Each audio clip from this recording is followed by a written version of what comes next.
Hey everyone, welcome back. So we're going to be talking about wireframes. So we're really going to get into designing very soon, but we're done our sitemap.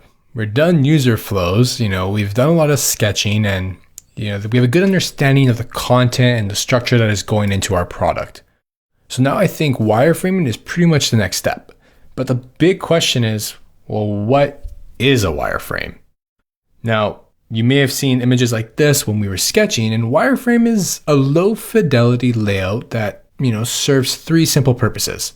It presents the information that will be displayed on the page in a little bit more detail than our sketches and our user flows.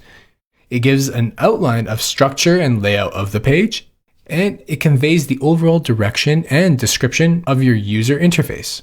It's basically, as you can see here, it's just like a blueprint of a building, but instead of a building, it describes the details clearly and specifically while giving everyone involved a good overview of the product. It's kind of like that middle ground between your sketches and higher fidelity designs and prototypes. They help you really plan layout, interaction patterns for your users without worrying about distracting details like colors or copy or typography. All those things can really bog down your design process.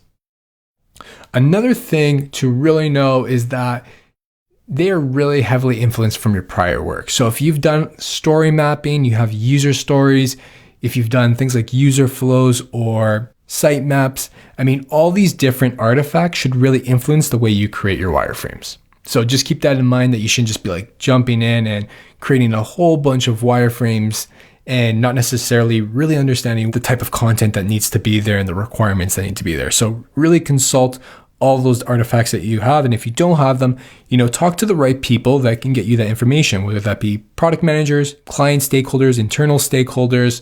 Use your voice if you need those requirements to even start. So why do we use them?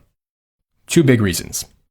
I like using them because they really help to test your concepts and your structure. So they really help you to understand how users will navigate your product.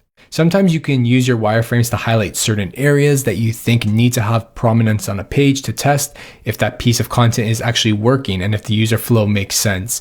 So this is one of the big reasons I use that, so that it could be like user flows again, but in much more detail, understanding the different types of interactions and putting it into a wireframe makes it a little bit more easier to test with users to get, better results.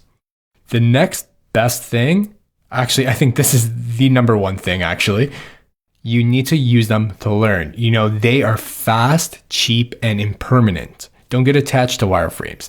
They are meant to change as you gather more information through research and feedback from your clients and from your users.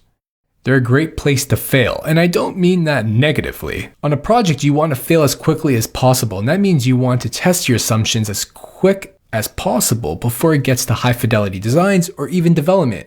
They serve as that common language for your team as well. They're complex enough to inform everyone, but simple enough to not get bogged down by too much detail.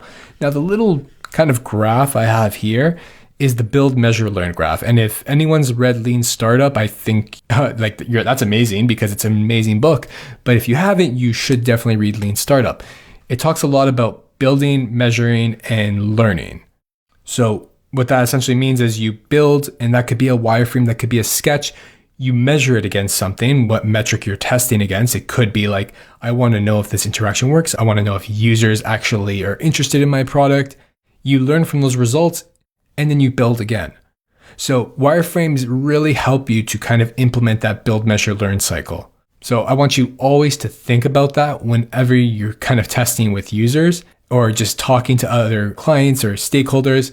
Keep that in the back of your mind because the design process isn't linear. It's very iterative. So how can we use them? They're useful for three big reasons right now. They help your team estimate the type of work they're going to complete. Clarity and common understanding across the team. They help your team understand what is going to be built. I mentioned this a little bit earlier. It gives them an opportunity to chime in as well if you're presenting to them, and you should always be presenting to them, even if it's just like ad hoc, talk to your peer really quickly. Specs are kind of dated and wireframes can be really much more collaborative than that. So get your team involved as much as possible. The next thing is user testing. We use them a lot for user testing. The sooner you test, the better. And that's the big thing. Like I said before, fail fast. So you can get quick feedback without necessarily developing complex prototypes with all those different types of visual things like typography, color, and all the different types of details like that. So testing with users really uncover like the different types of pain points and opportunities. So this is a little customer journey map. If you've created one at this point, that's great as well, because it'll really help you understand how the user moves throughout your product and other products. So really document how your user can move through your wireframes, understand like what their pain points are. And usually there you'll understand that there are certain opportunities that you can really benefit from. And I also like to, I think this is kind of inevitable, but I really like to use these to, demo to clients. It's a good way to get really quick feedback instead of like going all the way and sprinting towards like that beautiful design or that beautiful complex prototype. I mean, you got to remind them that it isn't the final design, because, you may have a client that is just like, this has no color, or this has no like typographic elements. Like, what is this? It doesn't look good. And it's not necessarily meant to look good. So you need to explain that to them just so they can give you some quick feedback on certain things like interactions and, flows and just placement and layout and hierarchy.